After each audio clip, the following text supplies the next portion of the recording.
So we are the High Speed Rail Alliance. We're a nonprofit focused on educating folks on why we should build high-speed rail, what it is, and what steps local leaders can take to make it happen. We strive to be the most knowledgeable independent source on high-speed rail through research into understanding what other countries have done and applying it here to the US, helping folks understand some challenges we need to get through to get there.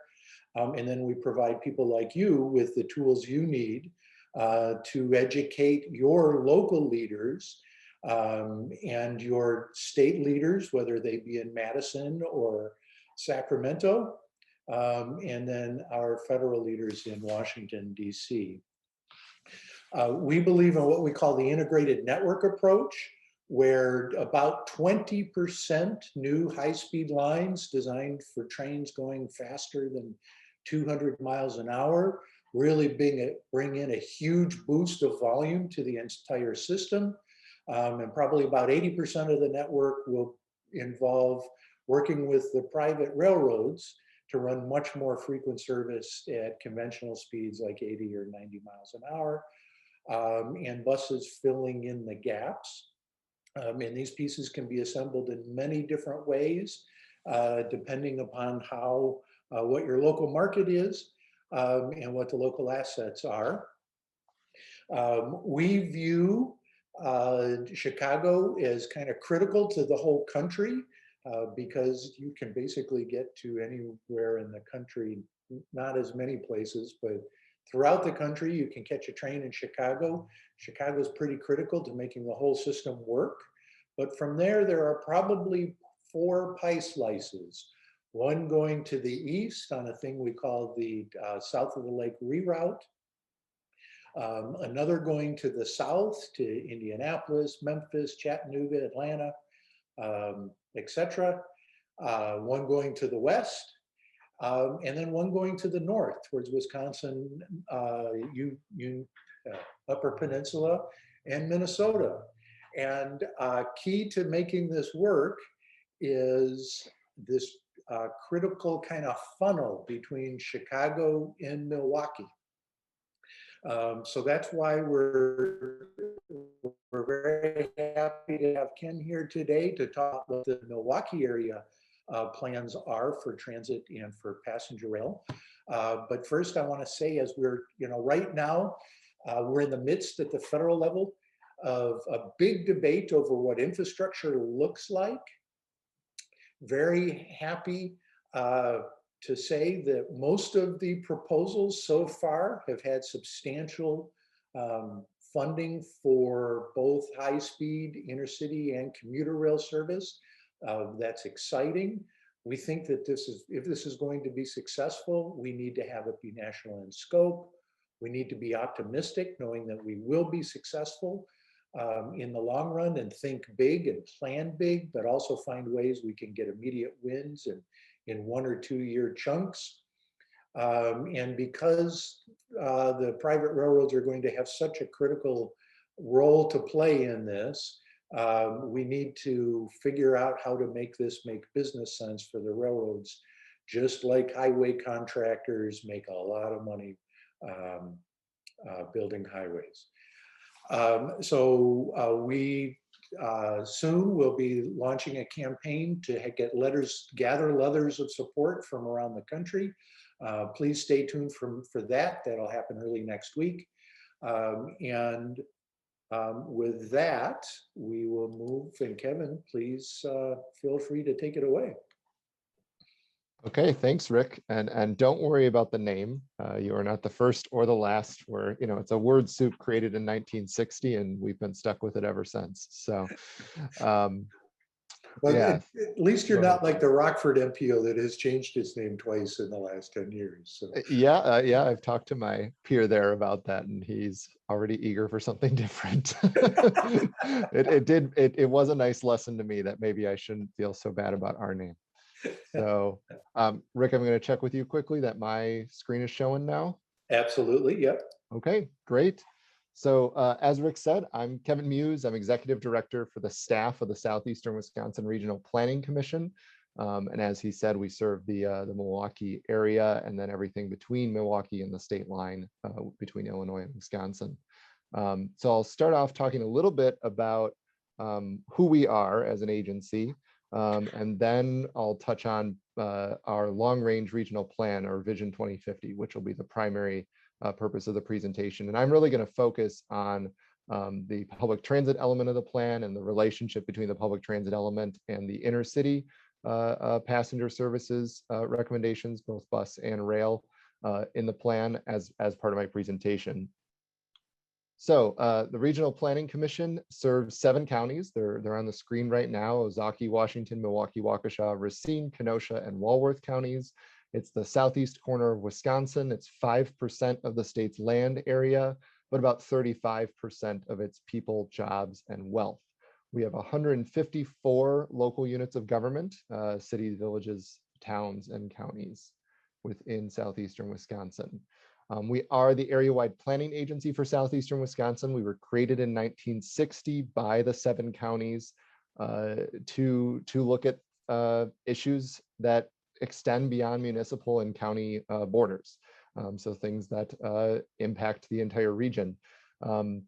And in Wisconsin, the regional planning commissions are enabled via state statutes, and then the counties have to agree to join a regional planning commission together or create one together. So most of the state's 72 counties are covered by a regional planning commission, all but 4 or 5, I believe. And there are 9 regional planning commissions across the state. As keeping with our state statutes, we are strictly advisory, and we are advisory to look at largely whatever issue the counties and the communities want us to look at. But historically, for our agency, that has meant looking at either physical public infrastructure, varying from transportation, which we're probably most famous for, but also a substantial amount of work in flood management and stormwater management and water supply as well. And then also physical development and preservation of land. So natural areas preservation, environmental corridors, working on the health of lakes, rivers, and streams in the region, and then also commercial development and housing issues as well. So that kind of covers the breadth of the type of services and planning that we provide. So Vision 2050 is our regional long-range land use and transportation plan. It is an integrated land use and transportation plan, which we've been doing since the 1960s. We've long seen those two as absolutely critical to be planned together. And in fact, all the elements of our comprehensive plan, beyond just transportation, all work to serve our land use vision for the region. Makes recommendations to local and state government regarding land development and transportation. And as the name implies, it looks out to the year 2050. So I'm going to start with the critical element, which is land use, and just talk about it briefly because the transportation elements that I'm going to talk to are designed to serve the land use recommendations in the plan. So very high level, the kind of 3 major takeaways from our philosophy when it comes to land use in our recommendations is to focus new urban development in existing urban centers. And these urban centers can have a wide variety of size. Obviously, Milwaukee is by far our largest. We also have a number of mid-sized urban centers in the form of Racine, Kenosha, and Waukesha. And then we have historical small communities spread throughout our region. It's one of the things that is somewhat unusual about Wisconsin compared to some of our other peer Midwestern states, and that we have a lot of our population spread across the state and a lot of communities between about 5 and 50,000 people. And that's true in southeastern Wisconsin as well. Second kind of high level bullet point on the land use recommendations is to increase density within the region and provide a mix of housing types and uses to try to keep and make the various portions of the region more affordable to a cross-section of incomes. And then preserving primary environmental corridors and agricultural land. We've done a pretty good job over the past 60 years of getting buy-in on preserving primary environmental corridors, which make up the highest value environmental lands that remain in the region. And less successful on the buy-in on the preserving agricultural land, just like many other American metro areas. We've struggled with the development pattern over the past 60 years, but Nonetheless, we continue to think that our class 1 and 2 soils lands should be focused for preservation in our region.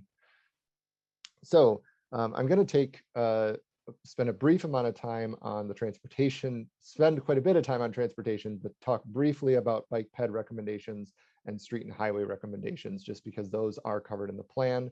We also have freight recommendations, transportation system management and travel demand management recommendations. I'm not going to talk about those, but they are very much related to what I'll talk about. And then I'm going to spend most of the time on our passenger public transportation. So the plan recommends basically a full throated bike and pedestrian network across the region. Any arterial in the region should have an on-street bike accommodation. We already have a pretty good off-street path network in southeastern Wisconsin, but there are definitely some gaps in it and some opportunities for expansion as well. So there are recommendations of the plan about that. And then we also have key recommendations on areas that should receive and corridors that should receive a particular investment in the bike network in the form of protected bike lanes or separated bike lanes in some form that have a physical barrier between them and moving vehicles. And then also some recommendations around pedestrian safety and enhancing pedestrian access across the urbanized part of the region. On streets and highways, our primary focus is asset management, keeping the arterial or returning the arterial street and highway system to a state of good repair, incorporating complete streets concepts as I talked about. And then we do have recommendations for expanding arterial capacity, either through the addition of one lane in each direction on some of our existing roadways or some new roadways. And it's about a 7% increase in capacity across the entire region between now and 2050, so nothing dramatic. We are not a super high growth region. We've been pretty slow growth for basically since 1970 or 1975, but nonetheless, it does accommodate a little bit more capacity over the next 30 years. And then a strong focus on safety as well, including recommendations on how to redesign some of our existing roadways to improve safety, because we do have a lot of extra capacity on some of our arterial streets that were built before our interstate system was built in southeastern Wisconsin, and therefore are larger than they need to be. So moving right into what I would assume most of the people here are most interested in are our intercity recommendations and then our recommendations for public transit. So what's shown on the screen here is a map of our region. Blue is recommended intercity rail lines and brown is recommended intercity bus lines. What you don't see from this map is the destinations of those lines. So I'm going to briefly talk about that. But the blue lines that are on the map are very consistent with what is included in the State Department of Transportation's rail plan for 2030.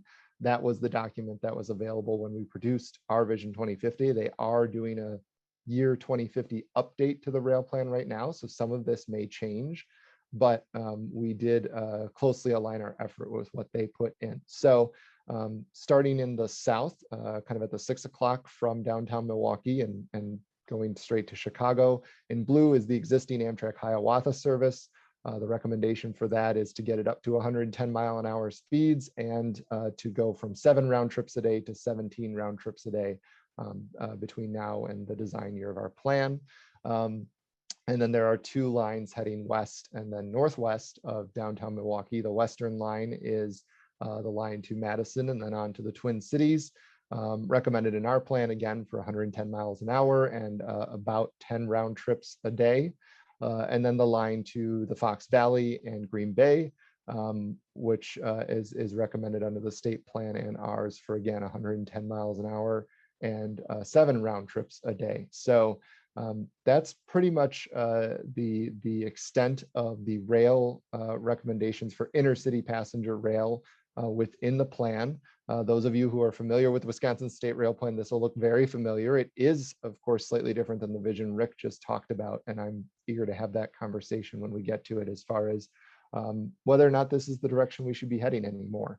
And whether or not there's a possibility for something a little bit more adventurous. This plan was originally developed and finished in 2016. It was just updated in 2020, but we didn't do any changes or updates to this specific part of the plan as part of that update.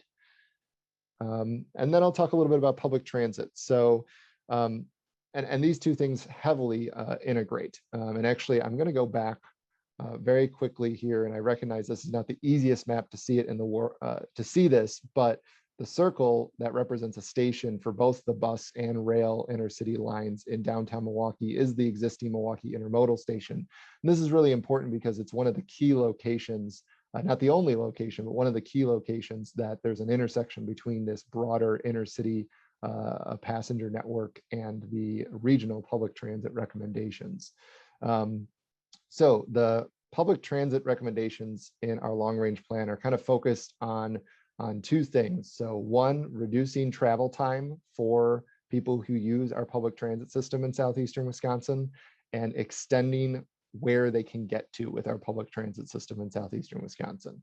And that's done through a number of things. So there's recommendations for commuter rail, there's recommendations for rapid transit, which could be bus or light rail, and improved fixed and flexible services, in particular those flexible services out to suburban business parks within the region. There's also a lot of recommendations about how to redesign some of our urban streets to make the bus or train or whatever it is a more attractive option for potential passengers, and a lot of other recommendations that are built around the specific corridors that we recommend investing in.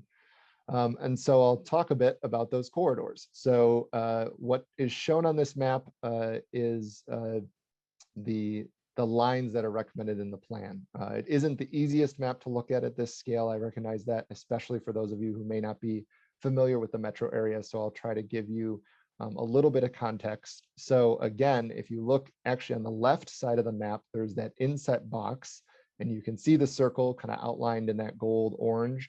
That's again the Milwaukee Intermodal station, where the Hiawatha, Amtrak Hiawatha service stops today, and where there are, I think, 5 tracks, I believe, with the equivalent platforms. And so quite a bit more capacity than just Amtrak needs at that station. So we're ready for the future of more rail service, including more commuter rail service using that station. So looking at this map, you can see those orange goldish lines. Those are the commuter rail recommended commuter rail lines. These are entirely on existing freight rail corridors within the region. And are expected that they would utilize existing rail, and not that they wouldn't require investment and enhancement in those rail lines, they probably would, but wouldn't necessarily expect to be buying the right of way for brand new corridors as part of implementing these projects. These are also places where there used to be rail lines, passenger rail lines, I mean. And so in some ways, this is just a restoration of the historical service that our metro area had. So along the lakefront, meeting the existing Metra UP North line that currently ends in Kenosha is a commuter rail line that would connect between that and the lakeshore communities and downtown Milwaukee.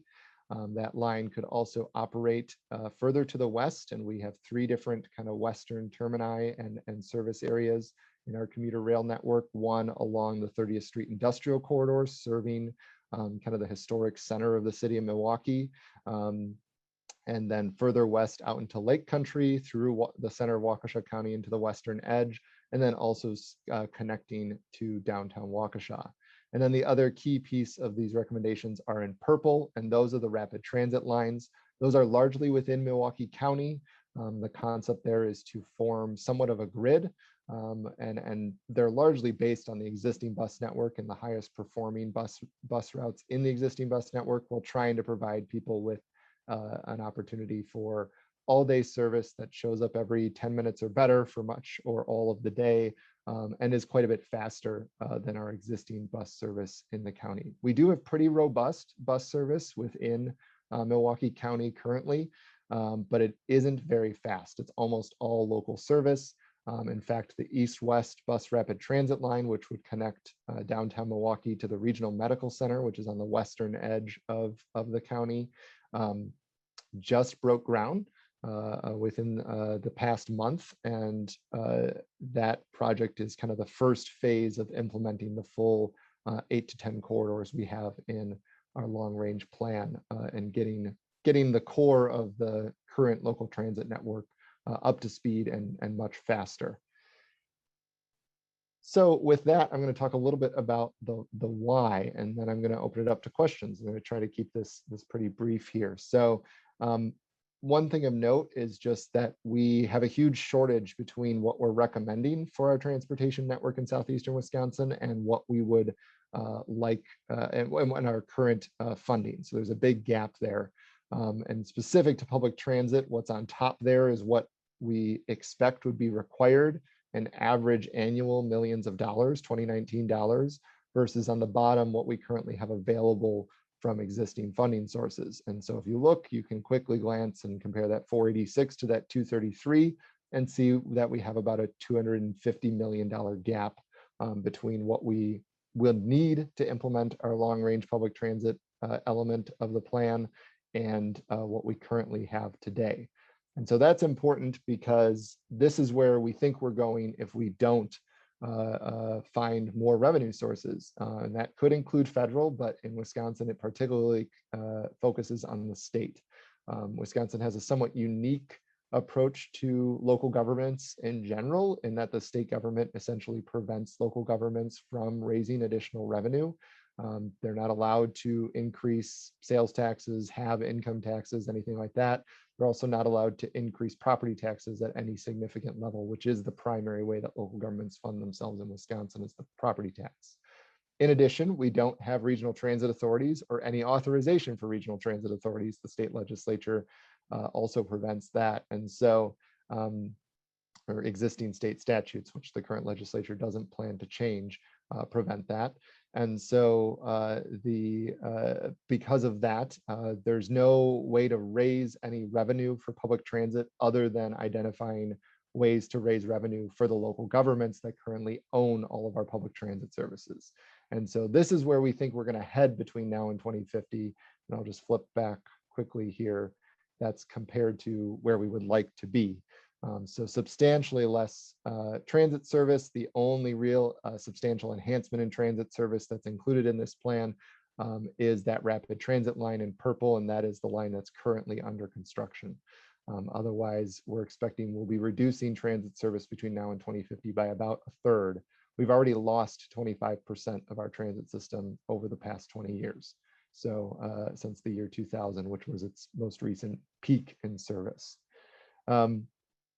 So why does that matter? It matters for a whole bunch of reasons. It matters because of the environment. It matters for equity. It matters for economic development, all sorts of things. One of the things I like to focus on is job accessibility via transit in southeastern Wisconsin. And this really, for me, ties into what Rick was just talking about in the High-Speed Rail Alliance's vision, because these are the jobs that you would also be able to get to if there was an intercity rail service and there were people from outside of our region or even within our region using that enhanced intercity rail service. A lot of those jobs would be a lot of the jobs here would be very accessible to people who were arriving at the Milwaukee Intermodal station or at Sturtevant or at the station that's proposed in Brookfield to the west, those sorts of things. So those sorts of places. So on what we're seeing here is the number of jobs you can get to from anywhere in the region via transit within a half hour. Existing right now is on the left. In the middle is if we were to implement the Vision 2050 public transit network. And on the right is what we expect the future to look like without additional revenue sources to implement the recommendations in the plan.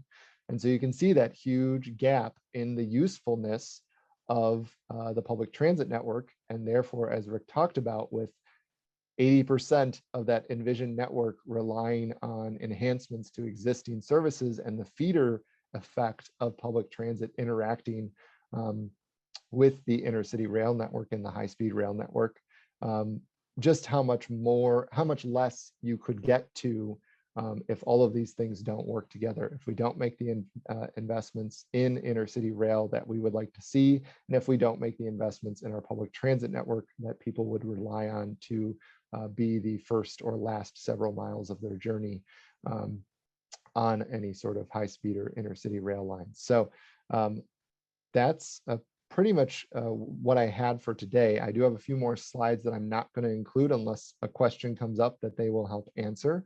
With that, I'm just going to note there is a website for the regional plan, Vision 2050, sewis.org.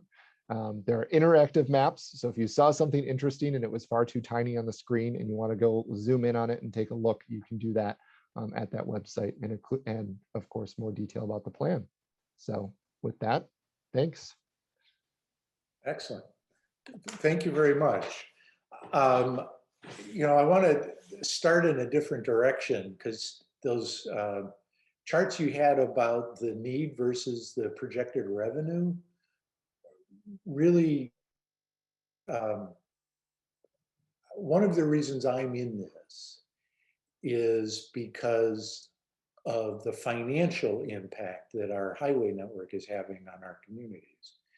And Strong Towns out of Brainerd has been doing a really good job of explaining that a lot of our financial problems are caused by the size of our our highway network, and the issues that having everything drivable are causing. Are any of those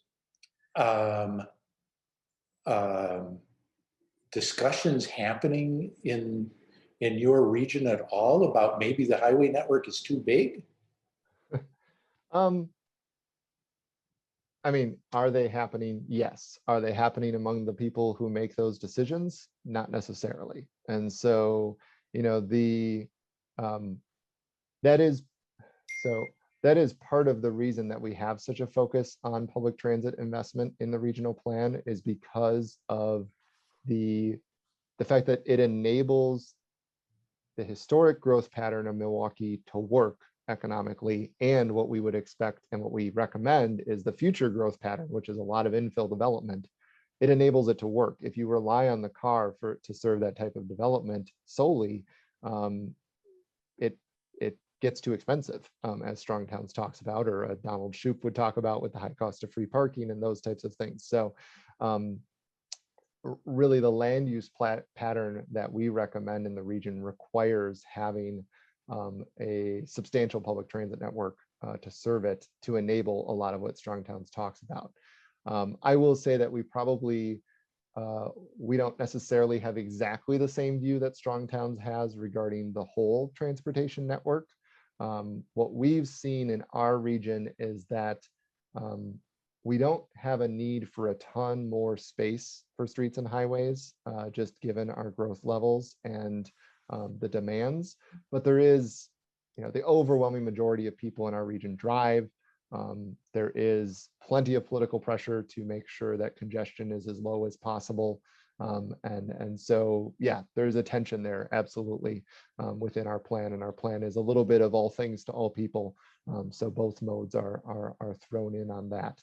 But I will say, as I kind of tried to briefly mention when I was talking about the street and highway recommendations, we have an odd thing going on in our region where the freeway system was built after a lot of our road network.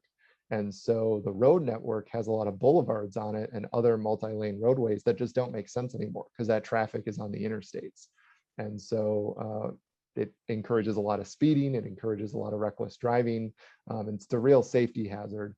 And of course, it costs a lot to maintain. So that is something we have recommendations for in the plan. And actually, we're working with Milwaukee County in particular to do more of a deep dive specific to Milwaukee County on reallocating road space for other uses because of how much extra road space there is in the county. So sidewalk cafes, bike lanes. Exactly, bus lanes, etc. Yep. Yeah. Okay. Yep. I will say there was a coalition forming in the Chicago area for getting more transportation funding to Chicago. They gave a presentation on our financial needs, and I just blurted out, maybe we've got too many highways, and I suddenly got invited to join those people. Yeah, that's an active conversation in our region. It's been going on for 20 years. My agency back in 2002, 2003 put together a study for how to reconstruct the highway system in the region because of the age of the infrastructure. And you know, our estimates at the time were that most projects is about a 10 to 20% cost difference if you're going to do the modernizations. If you don't do modernization, you can save a lot of money, but you're trading safety for that. But if you're going to do modernization anyways, where you improve, ramp distances and you improve curvatures on the road, on the highways and that sort of thing, to make them safer, then it's about a 10 to 20% cost addition to add a lane in each direction. And that's just because our right of ways were already big enough for it. So we're not really taking much in the way of additional land. It is a very different conversation in a Chicago where, frankly, the limiting factor on the capacity of some of Chicago's freeways is not the freeway itself, it's where people are trying to get to. You have to get off the freeway to get to your destination, and those on and off ramps and the street network they interact with can't handle more cars. So the idea of adding extra lanes, into Chicago may not make nearly as much sense, just from that perspective, because operationally you may not be able to handle it anyways. So, okay.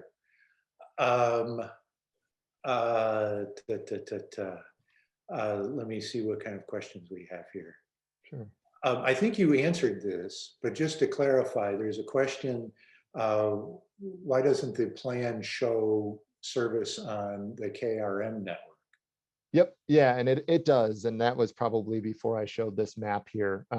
So that we consider that to be a commuter or regional rail line rather than an intercity rail line. So it's shown on this map in gold. And actually my agency was leading that effort. And then when an RTA was formed back in the 2000s, we were the staff for that RTA as during its short existence.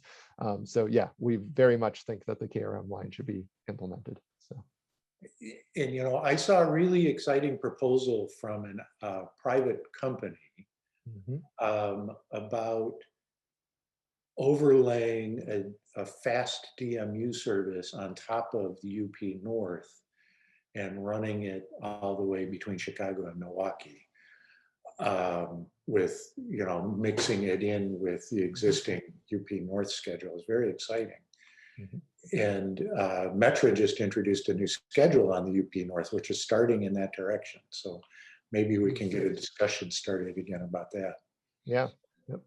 I know the communities, certainly Racine and the others along the line would love to be able to find the money to move it forward. So, and it was envisioned back when we studied it, it was envisioned to be a DMU style service. Yeah.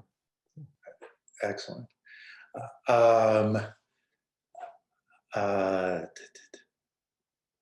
So a commenter is saying that you should call the rapid transit bus rapid transit, but you're saying that you want to be flexible in terms of whether it's rail or bus on your rapid transit lines, correct? Yep. Yeah, exactly. I mean, so we've had a long and tortured history of studying and trying to implement light rail in Milwaukee since the 80s. And there are still entities and individuals that would like to see, light rail investments or something similar, something rail related. The city of Milwaukee does have a new downtown streetcar line, new-ish streetcar line that could theoretically be extended in kind of a European tram fashion to serve some of these corridors. So yeah, we don't specify one or the other. I will say with existing fiscal resources, it's much more likely to be bus than rail. So. Which is what we're trying to change. I'm not quite sure what AV stands here. So let me, the I-94 corridor was recently updated. I thought it included technology to support AV transit between Milwaukee and Foxconn. Was this project included in your investment profile and it will be available in the future? I'm not sure what that means. Yeah, so that's so there was a fairly public splash as part of the Foxconn project to implement autonomous vehicle tech, is what they called it, as part of reconstructing I-94 between Milwaukee and the state line. The investments in I-94 were consistent with the regional plan, the additional capacity in each direction. I do think there might have been a little bit of perhaps salesmanship going on by the company as far as that. The Department of Transportation always tries to invest in the latest technology. There is fiber that is available that's running in that corridor. They do have other technology upgrades that should allow for robust vehicle to infrastructure communication in the future. But as far as actually implementing some sort of autonomous transit service, there's not really the resources or even a strong interest in that at this moment. So we don't necessarily have that sort of vision for the corridor. And when it comes to autonomous vehicle technology in general, we're doing a bit of a wait and see on it. All the research I've done, and I am very interested in this stuff, it's kind of part of my job to know it, is that we're a lot further off than maybe the people who want to sell us autonomous vehicles would have us believe as far as being able to implement that technology. So.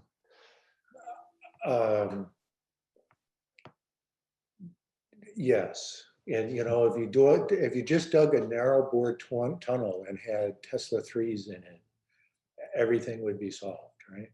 Right. Yeah, not a lot of capacity in those narrow bore tunnels.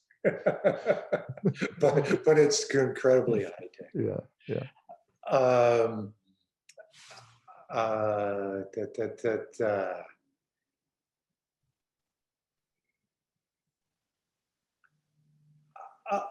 So there's a 94 east-west expansion project. Has there been any discussion about including right-of-way for dedicated for passenger trains to get trains out of the Menominee River Valley? Oh boy. So yes, there is for those on the meeting that may not have that context, there is a proposal, and a long-standing proposal from the Department of Transportation in Wisconsin to add capacity between the Zoo interchange, which is the busiest interchange in the state in western Milwaukee County, and the Marquette interchange, which is in the eastern end and right near downtown. So it's a 3.5-mile project that they're looking at, going from 6 lanes to 8 lanes, so 3 in each direction to 4 in each direction. That corridor doesn't have a lot of extra right of way. So I would be surprised if anyone's seriously looking at that. It does parallel the CP rail line for a large stretch.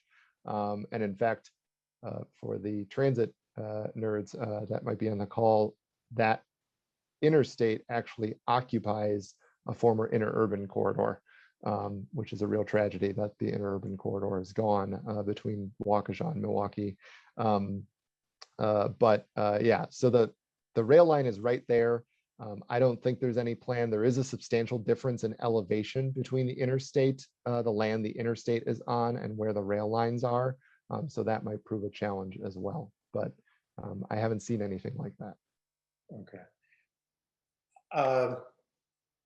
So looking through a couple of questions here, how do the MPOs, so you're focused on these counties in the Southeast, and then there's an MPO in Green Bay, and then an MPO in Madison.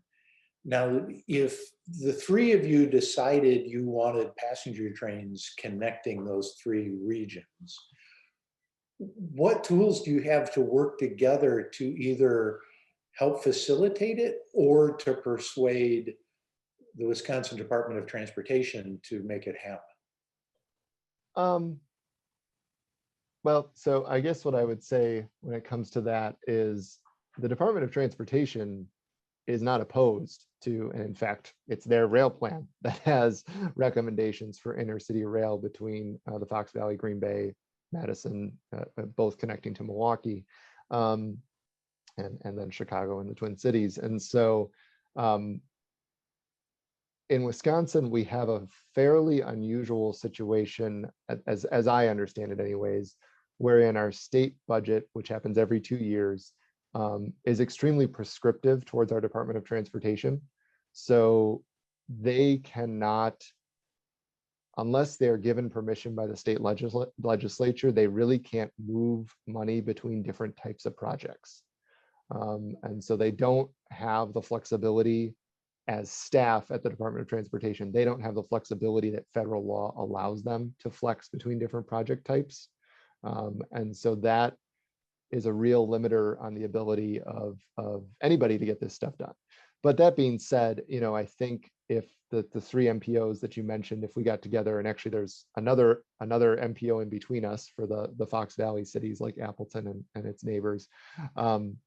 If we got together, the four of us, and pushed for this sort of for that to be a focus of investment, we would run into the same problem the DOT does, which is you have to build the legislative coalition necessary to make it happen. And that has proven a challenge over the past 10 years in particular in Wisconsin. Building legislative coalitions that are favorable towards rail investment in general, it has been a real challenge. Yeah. There's a question in here that I'll answer, which was what kind of service would be there if Governor Walker hadn't run a very successful campaign to get himself to be governor fighting it. But what was intended was the very successful Chicago to Milwaukee Amtrak service was going to be extended to Madison. Unfortunately, it was framed as high-speed rail between Milwaukee and Madison, which made it an easy political target. It ended up actually costing the state more to stop the project than it would have been to run the project, those trains, for 10 or 15 years. But has there been talk again with the local leaders about getting engaged and trying to get the state to bring that proposal back? Or is it still kind of, you alluded to, it's been difficult to build the coalition for the last 10 years, which is basically how long ago that project was killed. Is there any interest in the community in Milwaukee in getting Amtrak service to Madison? Yeah, I think there's interest. I think the challenge that we face is and maybe with some of what's going on in DC, it won't prove true, but I think the understanding when that $800 million in federal money was turned back was kind of a once a generation opportunity.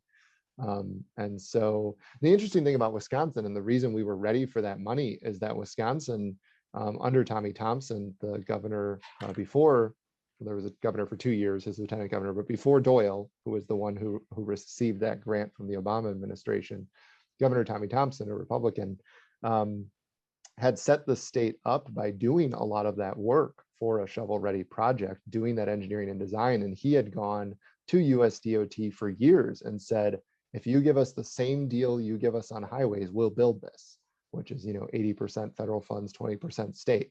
And so that's actually what the DOT initially planned to apply for. And only after receiving some feedback from US DOT that 100% federal application would be viewed favorably, did they go for the full thing. So Wisconsin was under Governor Doyle was planning to spend a couple $100 million of its own. So I think memories are long, so there's certainly some toxic energy against that project among various portions of the state. I think in Milwaukee and in Madison, certainly there's still support for it, but finding $800 million or whatever it'll cost now is not an easy task. So yes, and that's so our biggest leader in the Midwest through the late 90s and up until Doyle took office was the Republican governor from Wisconsin. Really drove the discussion about the Midwest Regional Rail Initiative across the whole region. And was on the board of Amtrak at one point. And was on the board of Amtrak for a while, absolutely. Yeah. It's really disappointing to me. There's some meetings that I'm intending to do on a regular basis in Madison coming up for a period of time, and boy, I wish I could take the trip in there. I would be a lot more productive too.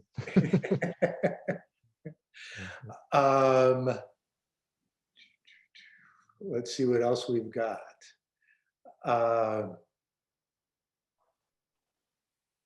There was another interesting one here that I wanted to make sure. Oh, here.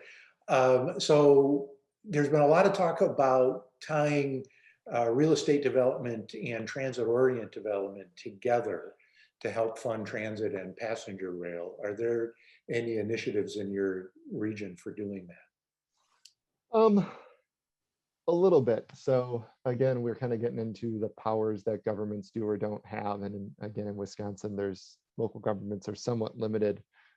But we do, one of the most common funding mechanisms for a lot of things in Wisconsin, a lot of investments, particularly for economic development, is TIF districts, tax increment financing. And so there is conversations about, are there ways to use tax increment financing to leverage increases in value to help pay for particularly transit investments.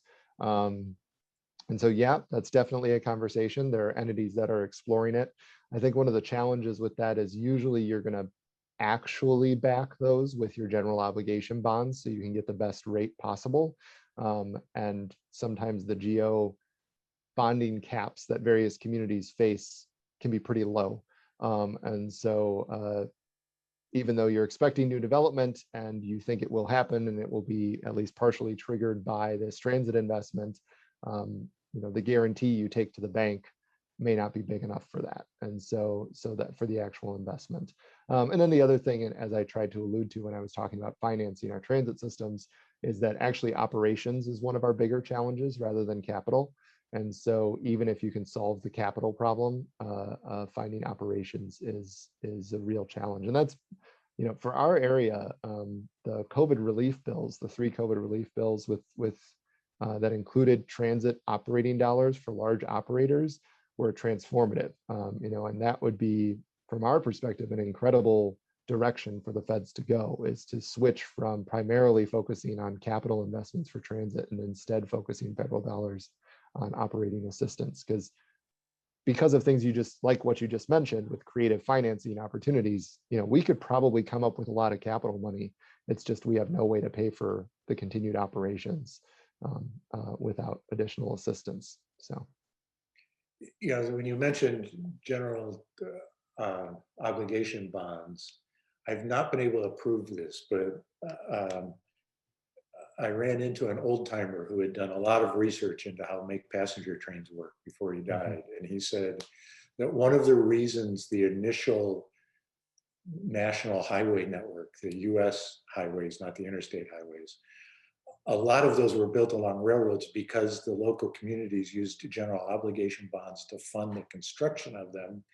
And those bonds are paid back by the local the landowner. And the most wealthy landowner in the county was the railroad. Interesting.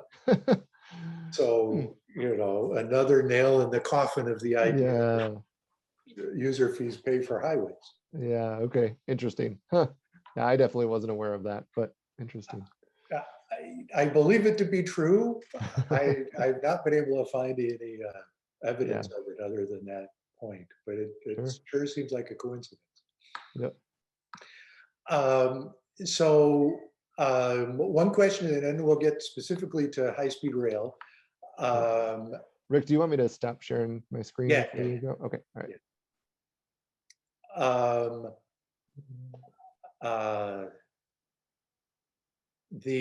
What is the Mutcd, and what efforts can be made to get it updated?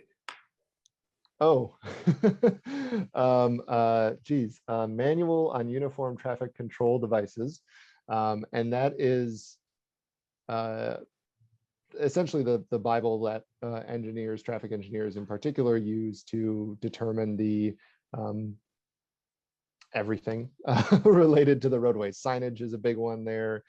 Curvatures, how many various almost anything. What can you do with a different given cross section of a roadway and that sort of thing? What types of lanes? What can they look like? Those types of things. So there is an effort right now to update the Mutcd. Many advocates, as I understand it, feel like the update doesn't go far enough to account for particularly non-drivers. And so anybody who might be walking, biking, or using the bus. And so that's the kind of push right now as part of the update to make changes that would better accommodate additional people or additional types of uses. One of the examples in the transit world that's kind of famous is that you need special exemptions to do the red painted bus lanes in the MUTCD, and those exceptions are still required under the proposed revised version. And that was something that a lot of people thought should just be an automatic, yes, you can paint a lane red if you want thing. So it's a little bit different, just so that, because I think sometimes people get these confused. The level of service concept, that's not an MUTCD concept. That's actually a highway capacity manual concept, which is not it's not the green book, it's a black book. So anyways. Okay. Yeah. So one last topic as we go is true high-speed rail. So we did a study that Siemens was kind enough to donate to us, Siemens, the train and signal manufacturer, that demonstrated that one of the most financially viable high-speed lines in the Midwest would be Chicago, Milwaukee, Madison, St. Paul. Yeah. And they figured out a way to do that in 2.5 hours, which would do Chicago to Milwaukee is like 45 minutes. Yeah. And then the Federal Railroad Administration has not released, but has finished a proposed structure for a Midwest plan. And they demonstrated the most viable high-speed rail route would be Chicago, Milwaukee, Madison, St. Paul in 2.5 hours. So the crux of all that, as I alluded to at the beginning, is where do you put a dedicated, electrified, zero-grade crossing right-of-way railroad between Chicago and Milwaukee? That's my question too.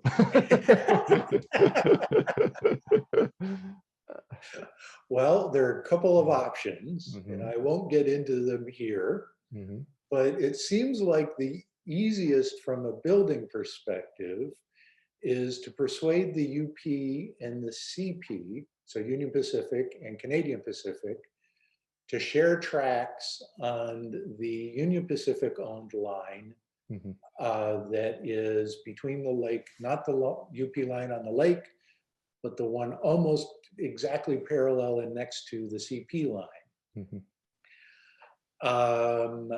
It's one of the options. It's probably the easiest to construct. Do you have any thoughts on that and what we can do to help make it happen? Okay. Yeah, I mean, I think you're correct, at least in Wisconsin, as far as identifying, the likely infrastructure. That is a pretty straight line, very much so in Wisconsin, and it's obviously it's a good corridor. It's the one the Hiawatha runs on right now. So yeah, I think that makes a lot of sense. As far as, I think, and I think anybody with more experience than me would probably agree with me on this. That's more of a political challenge than a technical one, right? You could always do the engineering necessary. I'm sure there would be some right-of-way acquisition necessary, but probably not a big deal. It's about what authority is there to convince CP and to buy trackage rights from UP on that corridor. And so on the what UP considers to be their western corridor, because as you said, they've got the eastern lakefront line, but east of the CP line. So yeah, I think from a perspective of passenger rail, no matter the speed, if you want to add frequency to the passenger rail, something like that needs to be done. You need a dedicated passenger rail corridor. But it's 2 Class 1 railroads. So, I don't have any special insight as to how you convince them other than truckfuls of cash. So. Right, Yeah. but that seems to be the issue, but it's finding that cash plus making the case that if you find that and a little bit more for the transit network, suddenly everything's going to work. Yeah. Better, I think.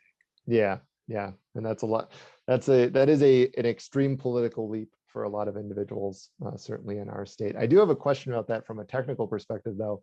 What happens when the CP lines ends and it becomes a metro line on the Milwaukee district? So the idea from my perspective is you need to persuade the CP to stop using that line altogether. Mhm. That is also true for getting out to O'Hare. Okay. And again, that's a lot of money, and it's upgrades to the UP line. And then doing a Caltrain style upgrade to Metro service I see. from Roundout in. Yeah. So Okay. that, Caltrain really is the leader of how we get into cities Yep. across the country. Yeah. Yeah. Very French style integration. Okay. Yeah. Right. Interesting.